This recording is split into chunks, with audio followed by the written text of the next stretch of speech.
Tension, depression, মন খারাপ, family problem, এভাবেই কেটে যাচ্ছে আমার জীবন। টেনশন, ডিপ্রেশন, মন খারাপ, ফ্যামিলি প্রবলেম, এভাবেই কেটে যাচ্ছে আমার জীবন। টেনশন, ডিপ্রেশন, মন খারাপ, ফ্যামিলি প্রবলেম, এভাবেই কেটে যাচ্ছে আমার জীবন।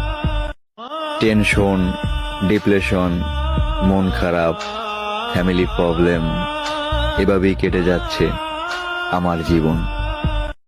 টেনশন, ডিপ্রেশন, মন খারাপ, ফ্যামিলি প্রবলেম, এভাবেই কেটে যাচ্ছে আমার জীবন। টেনশন, ডিপ্রেশন, মন খারাপ, ফ্যামিলি প্রবলেম, এভাবেই কেটে যাচ্ছে আমার জীবন। Likey